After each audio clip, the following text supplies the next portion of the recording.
দর্শক, কথা বলতে চাই তামিম ইকবাল ইস্যুতে। আমাদের সাথে এই মুহূর্তে যুক্ত হচ্ছেন ক্রীড়া বিশ্লেষক মাহমুদ হাসান শামীম।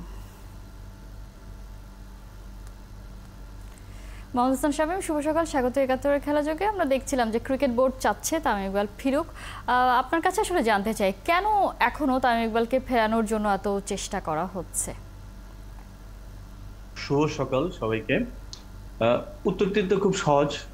তামিম ইকবাল যখন অভিমান করে হার যে কারণে হোক উনি চলে গেলেন বিশ্বকাপের আগে, তারপর যে আমরা দেখলাম আমাদের ওপেনিং এ যে বিপর্যয়, আমরা কোনো ম্যাচে কিন্তু ওইভাবে কোনো ভালো ওপেনার তার রিপ্লেসমেন্ট পাইনি। অনেককে নিয়ে চেষ্টা করেছে, আপনাদের রিপোর্টিং এ আছে সেটা, কিন্তু সেই ইয়েটা আমাদের মানে একজন যে তামিমকে রিপ্লেস করবেন, ঠিক তামিমের মতো না হলেও অনেকটা তার মতো, কিংবা আমাদের যে ওপেনিং এ যে দুর্বলতা, সেই দুর্বলতাটুকু আমরা দেখবো যে কেটে গেছে, সেই ভরসা কিন্তু হয়নি, আমরা সেই পারফরমেন্স দেখিনি কারো কাছে। এবং সে কারণেই তামিমকে এখন ফিরিয়ে আনার এত চেষ্টা, এত আকাঙ্ক্ষা। এবং ক্রিকেট বোর্ডের প্রেসিডেন্ট সম্ভবত আন্তরিকভাবেই চাচ্ছেন যে তামিম ফিরে আসুক, কিন্তু তামিম ফিরবেন কিনা সেটা এখনো নিশ্চিত নয়। এটা আমি বলবো যে আমাদের ক্রিকেটের দুর্ভাগ্য যে আমরা একজন যখন স্টার্ট চলে যাচ্ছেন তখন তার রিপ্লেসমেন্ট আমরা পাচ্ছি না, আমাদের পাইপলাইন থেকে সে ধরনের কেউ উঠে আসছে না। মাঝে মধ্যে আমরা দেখছি দু একজন ভালো করছেন, কিন্তু সেটি তাদের ধারাবাহিকতা নাই। মাহমুদুল হাসান জয় ওপেনার, লঙ্গা ভার্সনে 4 দিনের ম্যাচে ডারউইনে দুটো ইনিংস ভালো খেলেছেন, সম্ভবত 69 বা 65 ইনিংস, এবং শেষ ম্যাচে তিনি অলরাউন্ড পারফরমেন্স চমৎকার করছেন, 21 রানে 5 উইকেট নিয়েছেন। তো সেই মাহমুদুল হাসান জয়ও কিন্তু ধারাবাহিক না। তার যে শেষ যে শ্রীলঙ্কার বিরুদ্ধে তার টেস্ট ছিল, দুটো টেস্টে তার সর্বোচ্চ রান ছিল 24। তো কিন্তু আমরা মাহমুদুল হাসান জয়কে আমরা মঙ্গানুই টেস্টে দেখেছি, চমৎকার খেলেছেন। আমরা দেখেছি সাউথ আফ্রিকার ডারউইনে তিনি সাউথ আফ্রিকা উনি একটা সেঞ্চুরি করেছিলেন। এটা সাউথ আফ্রিকা জয়ের যদি আমরা আসলে স্ট্যাট দেখি, তিনি আসলে অ্যাওয়ে সিরিজগুলোতে ভালো পারফর্ম করেন, সেটা আমরা আসলে সবসময় দেখেছি। যে জায়গাটা আসলে আপনাকে প্রশ্ন করা যে কেন তাকে এখনো বোর্ড ফেরাতে চাচ্ছেন, আপনি বলছিলেন যে ওপেনিং স্পট একটা ভ্যাকুয়াম ক্রিয়েট হয়েছে, সেটা আসলে কাউকে দিয়ে ফুলফিল করা যাচ্ছে না। কিন্তু আলটিমেটলি আমি যদি ধরেও নেই যে তামিম ইকবাল অনেক রিকোয়েস্ট করার পরে তিনি আসলে তার সবকিছু, তিনি যা চাচ্ছেন সবকিছু হচ্ছে, সেই পরিবেশটা তৈরি হয়েছে, তিনি ফিরলেন, তিনি আসলে সার্ভিস দিবেন কতদিন? আলটিমেটলি তাকে তো আসলে চলে যেতেই হবে। এখন তাকে চলে যেতে হবে, এটা যদি আসলে আমরা না বুঝতে পারি বা আমরা যদি ওয়েট করতে থাকি যে অটোমেটিক কোনো একজন রিপ্লেসমেন্ট তৈরি হয়ে যাবে, সেটা কি আসলে সম্ভব কিনা? না, সেটা তো আসলে সম্ভব নয়। তবে আমার মনে হয় যে ক্রিকেট বোর্ড তার ভিশনে, চিন্তা ভাবনায় কিছুটা পরিবর্তন এনেছে, যেটি দেখবেন যে আগে আমরা কখনো দেখিনি, এখন সেটা দেখতে পাচ্ছি এবং খুবই ইতিবাচক। সেটি হচ্ছে যে সমস্ত সম্ভাব্য যে প্লেয়ার আছেন, যারা জাতীয় দলে আছেন, যারা জাতীয় দলে আসবেন, জাতীয় দলের সম্ভাবনা আছে, সবাইকে নিয়ে কিন্তু তারা ব্যস্ত রেখেছেন ক্রিকেটে। এর আগে আমরা দেখেছি চট্টগ্রামে আপনার টাইগার্স এবং এইচপি দলের টি-20 এবং ওয়ানডে ম্যাচ হয়েছে।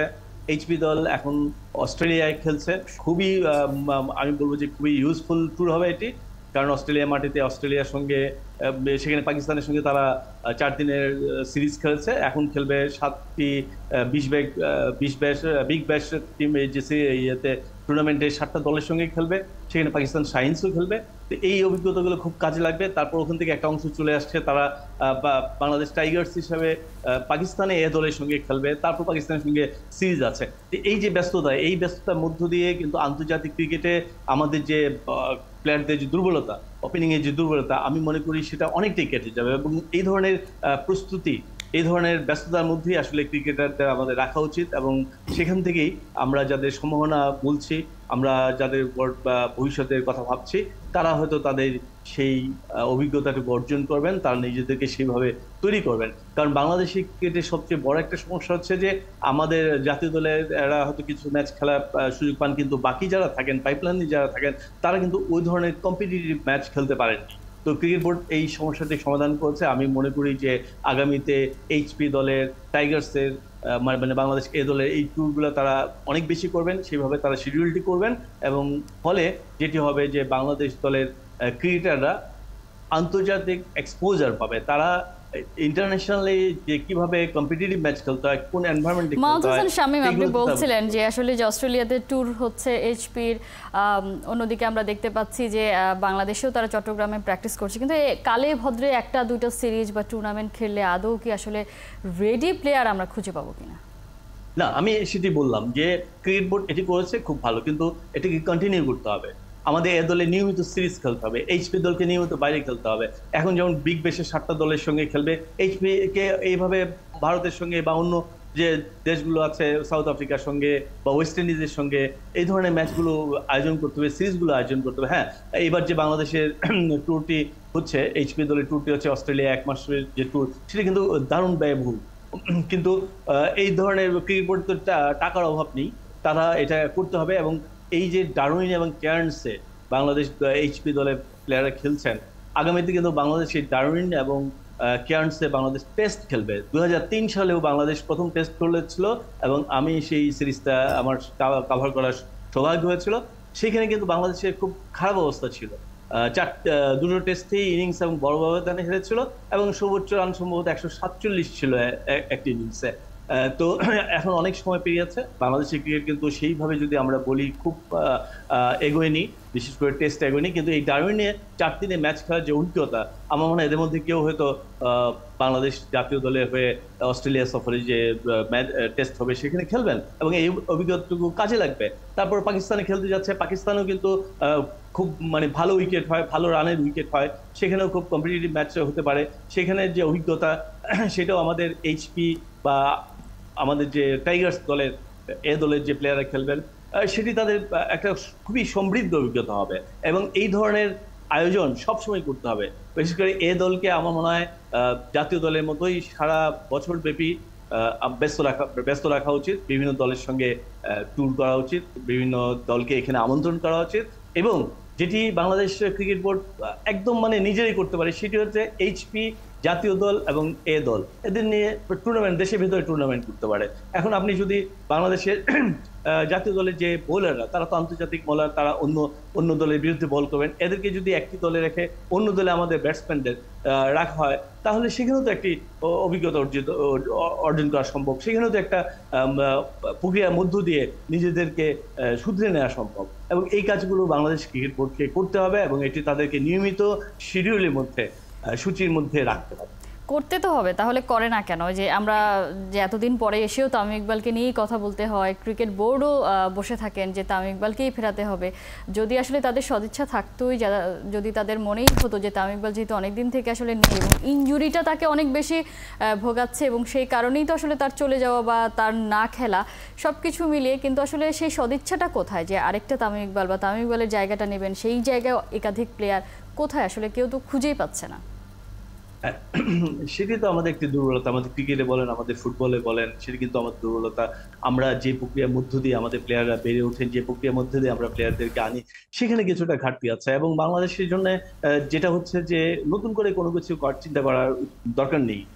আমাদের দেখলে হয় যে অস্ট্রেলিয়াতে কিভাবে ক্রিকেটাররা বেরিয়ে আসছেন, ইভেন শ্রীলঙ্কাতে কিভাবে ক্রিকেটাররা বেরিয়ে আসছেন, আফগানিস্তানে কিভাবে ক্রিকেটাররা বেরিয়ে আসছেন, সেই জিনিসগুলো দেখে আমরা যদি সেভাবে আমাদের প্রোগ্রামটা করি, আমাদের ট্যালেন্ট হান্টে ব্যস্ত হবে। যেমন সাম্প্রতিক সময় একটি কাজ হয়েছে, লেগ স্পিনার, অনেক লেগ স্পিনারের ক্যাম্প হয়েছে সারা দেশ জুড়ে, স্কাউটিং হয়েছে এবং স্কাউটিং এর পর যে লেগ স্পিনার এসছেন, সবাই বলছেন, মানে সংশ্লিষ্ট সবাই বলছেন যে বাংলাদেশ ভবিষ্যতে ভালো লেগ স্পিনার পেতে যাচ্ছে, এখানে অনেক প্রতিভাবান প্লেয়ারকে পাওয়া গেছে, লেগ স্পিনারকে পাওয়া গেছে। এইভাবে আমরা কিন্তু ব্যাটসম্যানদের জন্য এবং অন্যদের জন্য আমরা সেই ক্যাম্পগুলো করতে পারি, সেই স্কাউটিং গুলো করতে পারি। এবং সেই স্কাউটিং যদি আমরা করা হয় 18 কোটি দেশে, আমরা নিশ্চয়ই প্রতিভা পাবো, দেশে কোথাও না কোথাও ভালো ভবিষ্যতের সম্ভাবনাময় প্লেয়ার আছে। এবং আরেকটি যেটা হচ্ছে যে আমরা যে কাজটি করি, ফুটবলে বলেন, ক্রিকেটে বলেন, একটি প্লেয়ার যখন মানে ভালো করতে শুরু করে একটা কোনো টুর্নামেন্টের পর্যায়ে, তখন আমরা তাকে পিক করি। আসলে এই জিনিসটি কিন্তু ঠিক না। আপনি যদি অন্যদিকে তাকান, অন্য দেশগুলোতে তাকান, যে কোনো স্পোর্টসের যে কোনো আপনার সেক্টরে দেখেন, তাহলে দেখবেন যে অনেক ছোটবেলা থেকে 7, 8, 10 এরকম বছর থেকে তাদেরকে পিক করা হয় এবং তাদেরকে নার্সিং করা হয়। এটির কারণ হচ্ছে, আপনি যখন 16, 17, 18 বছর বয়সে একটি ছেলেকে নার্সিং করবেন, তখন তার কিন্তু অলরেডি ফিজিক্যাল বিল্ড আপ হয়ে যায়। কিন্তু এক একটি খেলার জন্য এক একভাবে সেই ফিজিক্যাল বিল্ড আপের দরকার আছে, ফুড হ্যাবিটের দরকার আছে। সেগুলো কিন্তু সেই ছোটবেলা থেকেই করতে হয়, 8-10 বছর বয়স থেকে সেটা শুরু হয়, এই প্রাইমারি স্টেজটা হয়। তারপরে যখন আপনার অ্যাডভান্স স্টেজে যায় তখন কিন্তু সেই বয়সভিত্তিক খেলাগুলোতে তারা নিজেদের তৈরি করে, তারপর প্রফেশনাল স্টেজ। বাংলাদেশ কিন্তু এই একটা গ্যাপ, একটা স্টেজ ছাড়াই পরের স্টেজ থেকে কিন্তু কাজটা শুরু করে। আমাদের কিন্তু আসলে ওই দিকটাই নজর দিতে হবে। এটার জন্য আমি যেটা সবসময় বলি যে আসলে খুব বেশি চিন্তা করার কিছু নেই। আমরা যদি একটু আমাদের যে এগিয়ে আছে, যারা অনেক এগিয়ে আছে, যারা তাদের কিভাবে তারা এই প্রক্রিয়াটি করে, সেই প্রক্রিয়াটি যদি আমরা একটু বিশ্লেষণ করি এবং আমাদের নিজেদের কন্ডিশনে কিভাবে সেটাকে কাজে লাগাতে পারি সেই চিন্তাটুকু যদি করি, সেভাবে যদি আমরা একটা দীর্ঘমেয়াদী প্ল্যান তৈরি করি, তাহলে কিন্তু আমাদের ফুটবলে বলেন, ক্রিকেটে বলেন, হকিতে বলেন, আমরা কিন্তু প্রতিভা খুঁজে পাবো এবং সেই প্রতিভাকে কাজে লাগিয়ে আমরা কিন্তু আন্তর্জাতিক সাফল্য পেতে পারি। কিন্তু আমরা যেভাবে চলি যে ঠিক আছে একজন উঠে আসলো, তাকে নিলাম, তাকে বিদেশি কোচ দিয়ে ট্রেনিং করালাম, তারপর জাতীয় দলে খেললো, এটি কিন্তু আসলে সঠিক প্রক্রিয়া নয়। এই যে প্রক্রিয়াটি, সেটির দিকে নজর দিতে হবে। হয়তো আমরা এখনই কোনো রেজাল্ট পাবো না, হয়তো আমাদের এই অবস্থা আরো কিছুদিন চলবে, কিন্তু আমরা যদি এখনই হাত দিই, এখনই যদি সেই প্রক্রিয়াটি শুরু করি, তাহলে আমরা দেখবো যে 10 বছর পরে, 8 বছর পরে, 5 বছর পরে আমরা হয়তো আমাদের ক্রিকেটে অন্য একটা ধারা তৈরি হবে, আমরা হয়তো অন্য দলকে, জাতীয় দলকে দেখতে পাবো। সেদিকে অবশ্যই নজর। নিশ্চয়ই সে প্রত্যাশা আসলে আমরা সবসময় করতে চাই যে একদিন দেশের ক্রিকেটের চিত্র বা দেশের ক্রীড়াঙ্গনের চিত্রটাই বদলে যাবে। সবসময় আসলে আমরা হতাশা নিয়েই কথা বলি, এই নেই সেই নেই, সেগুলো নিয়ে আসলে আমরা বলতে চাই না। অন্য দেশগুলোর মতো বাংলাদেশের ক্রিকেট এগিয়ে যাক সে প্রত্যাশাই রাখতে চাই। মাহমুদ হাসান শামীম, অসংখ্য ধন্যবাদ এতক্ষণ আমাদেরকে সময় দেওয়ার জন্য।